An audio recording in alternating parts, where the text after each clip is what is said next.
العودة مشاهدينا لنواصل حلقة الكلمة الأخيرة مع ضيفنا وضيفكم الأستاذ سامي عبد الفتاح، مدير تحرير جريدة المساء والناقد الرياضي والكاتب الصحفي. أستاذ سامي، اسمح لي بس قبل ما ننتقل على تحليل أعمدة الرأي، كان معايا خبر من جول FM بيقول إن المصري بيستخدم محامي من سويسرا علشان يدرس ملف القضية بالكامل والظروف الأمنية اللي كانت موجودة على أرض مصر وحالات الشغب اللي سبقت مباراة الأهلي والمصري، تحسبا لاحتمال مواجهة العقوبات أو حرمان المصري من اللعب في الدوري الممتاز لمدة موسمين أو موضوع الهبوط أو غيره. فيبدو أن النادي المصري يعني مصر أن برضو أن الموضوع يعدي ويفلت بلا عقوبة، ونفس القصة ما بين الجماهير ومجلس الإدارة. يعني في حالة من التعصب، زي ما حضرتك قلت ان المشكله مش مشكله دول مين ودول مين، احنا دول مصريين ودول مصريين، بس اللي عمل جريمه المفروض ان هو يعاقب عليها، ده البديهي. كلام ان شاء الله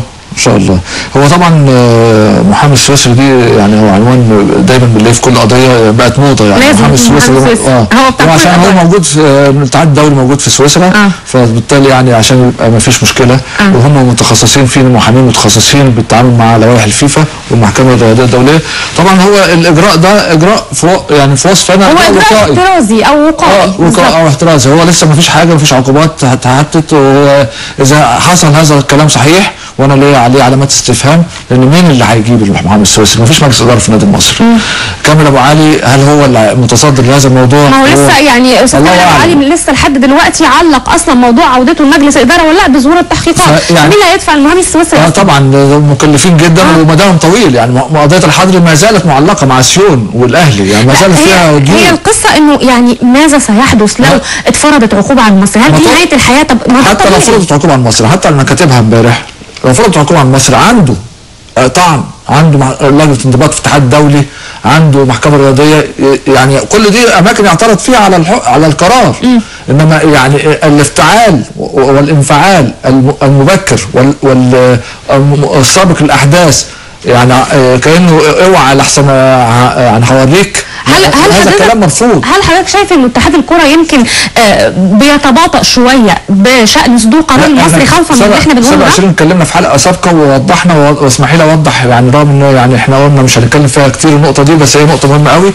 العقوبه مش موجوده في لوائح الاتحاد المصري ولا اي لائحه في اتحاد وطني. العقوبه موجوده في لجنه الانضباط بالاتحاد الدولي، وهي تحدد، وبذكر هذا الكلام احنا قلناه في حلقه سابقه بالظبط، تتراوح ما بين توجيه اللوم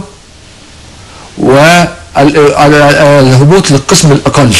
تمام. ويعني ممكن الجمع من اكثر من عقوبه يعني في نفس الوقت، ولكن الاتحاد المصري ما يقدرش الا لازم يستفتي، يستفتي ويستند وياخد شرعيه. وبعدين النهارده حتى لو عندي مشكله مع الفيفا نفسه، انا اقدر يعني اعمل عليه قضيه واشوف حقي، مفيش مشكله هنا. فيعني يعني المزايده زي ما قال السيد عبد الحفيظ، الحقيقه كابتن سيد، على الموضوع شيء مرفوض في الوقت الحالي خالص يعني. ستيفن شعراوي بيقول خلينا نلعب دوره تنشيطيه، نلعب الدوري وكده، انسوا يا جماعه العقوبه للنادي المصري، ولا حد في مصر يقدر الان على اتخاذ قرار. مجنونه الاهلي بتقول ما تخافوش، انا مجنونه وبحب الاهلي، اطمئنوا انا سليمه والحمد لله، بس ده اسم بينبع من عشق وحب الاهلي على مدى السنين. هاني محمد الشريف بيقول على الرغم من مخاوف حدوث كوارث اخرى في حاله اقامه دوره تنشيطيه، الا انه ما يحز في نفوسنا هم العاملين الصغار في قطاع الكره اللي بيعتمدوا على الكره بشكل يومي. احمد عبد المعز بيقول لازم الماتشات تكون بالجمهور. وهاني محمد الشريف بيسال المباريات هتكون فيها لعيبه صاعده ولا لا الدوره التنشيطيه. احنا ده مش يعني لسه لم يتاكد لسه الفرق مين هيلعب ومين مش هيلعب. وخلينا نكمل اعمده الراي وهرجع اكمل لكم تعليقاتكم تاني، لانه كالعاده الايباد ضاعت التعليقات مش عارفه اطلعها لكم دلوقتي. خلينا نبدا مع اعمده الراي، ولنا ملاحظه مع كاتبنا الكبير الاستاذ حسن المستكاوي في جريده الشروق. على ملعبه استضاف فريق ستاندر ليج البلجيكي هانوفر الألماني في مباراة الذهاب بالدوري الأوروبي انتهت بالتعادل 2-2. كانت مدرجات ملعب ستاندر محتشدة بجماهيره، وفي الدقيقة 51 من عمر اللقاء وقف الجمهور كله في مشهد مهيب واخذ يصفق لمده دقيقه كامله بلا توقف دون ان يكون هناك سبب مباشر لهذا السلوك.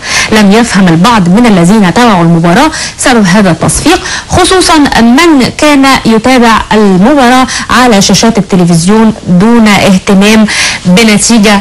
لماذا صفق الجمهور في تلك الدقيقة بالتحديد؟ بيقول اتصلت بالمهندس ماجد سامي رئيس نادي وادي دجلة ومالك فريق ليرس البلجيكي، كان موجود أثناء المباراة وسألته عن سبب سلوك الجماهير، فأوضح ماجد سامي الأمر حيث قال إنه في الأسبوع الماضي توفي أخصائي العلاج الطبيعي لفريق ستاندر ليج عن عمر يناهز 51 سنة، وتقديرا له ولذكراه وقف جمهور ستاندرد وقعد يصفق لمدة دقيقة واحدة من الدقيقة 51 للدقيقة 52. ايه التناغم وايه الانضباط وايه الالتزام ده؟ يعني هم افتكروا ان الدقيقه 51 وقفوا دقيقه يعني، وايه الوفاء ده كمان اللي ناديهم والمسؤولين فيه؟ استاذ حسن يعني لقطه جميله جدا فيها اشجان وانسانيه عاليه جدا، وطبعا مش فاهم السر من الدقيقه 51 52 دي عشان هو يعني توفي عن عمره 51 سنه فوقفوا، فيبدو ان المساله الرقم له علاقه بالسن يعني على سنه، وان هناك كان تنسيق اكيد. ده الجمهور ما يعني لم يتوحد في هذا الموقف، اكيد كان هناك اتفاق مسبق وهذا هو الجمهور جميل. بالظبط. احنا عايزين نقول برضه دي برضه ملحوظه يمكن الاستاذ حسن مسكاوي قاصد ان هو يوجهها لجمهورنا، بيورينا بس رساله ويفرجنا ان احنا مش في الدقيقه 51 بنقوم كلنا ونحيي ذكرى انسان كان ننزل الملعب وليس في الدقيقه 91 ننطلق بالالاف عشان نقتل ونصيب وندمر.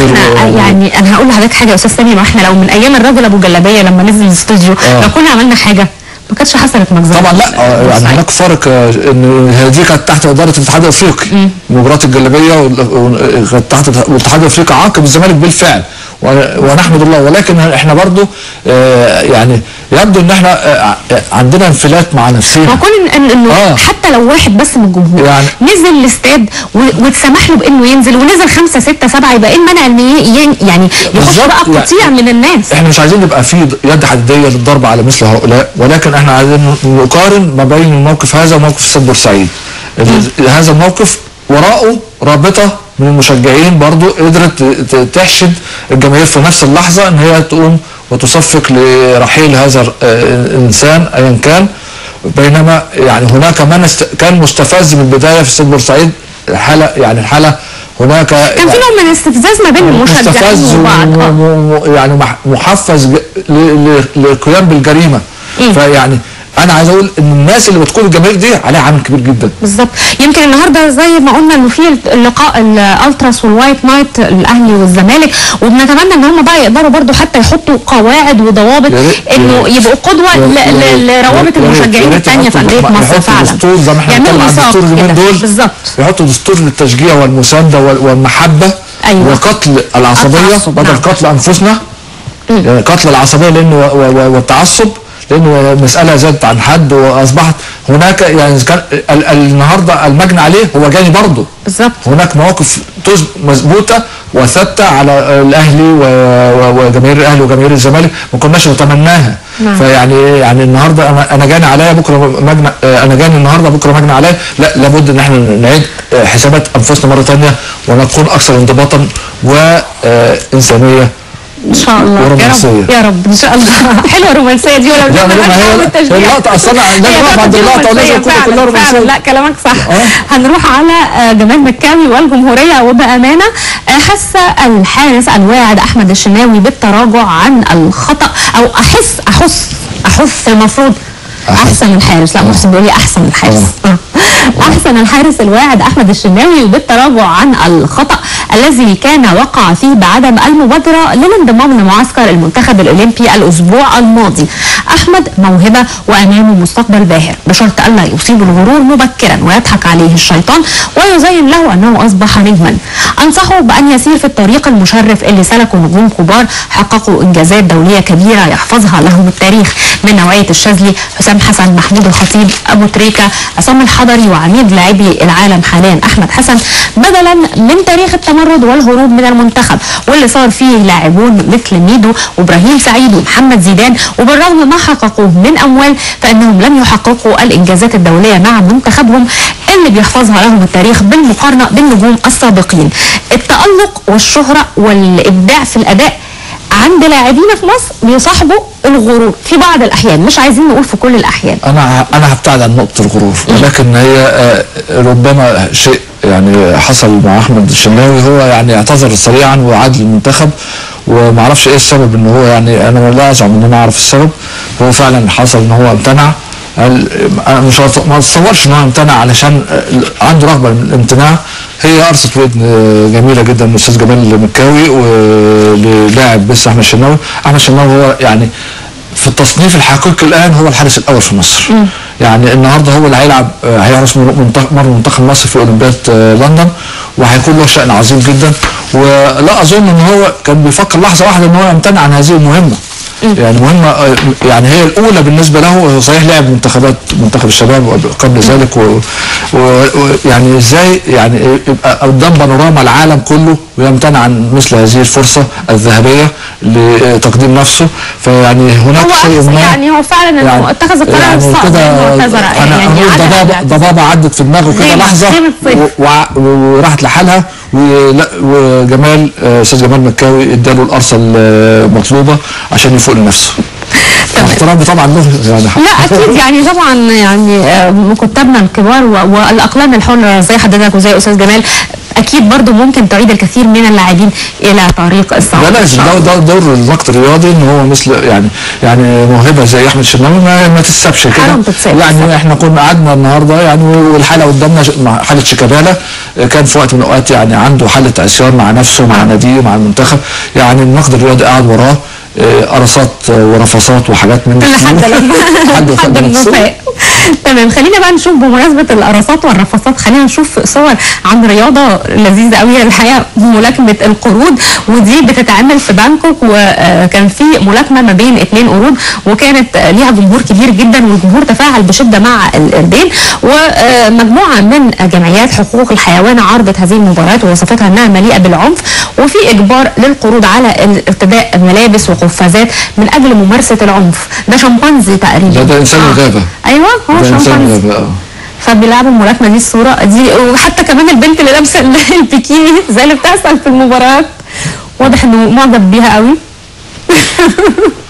وادي الفائز اهو البطل عندنا الشامبيون. كان نفسي اشوف الماتش ده. ده كان بقى ماتش كوميدي قوي.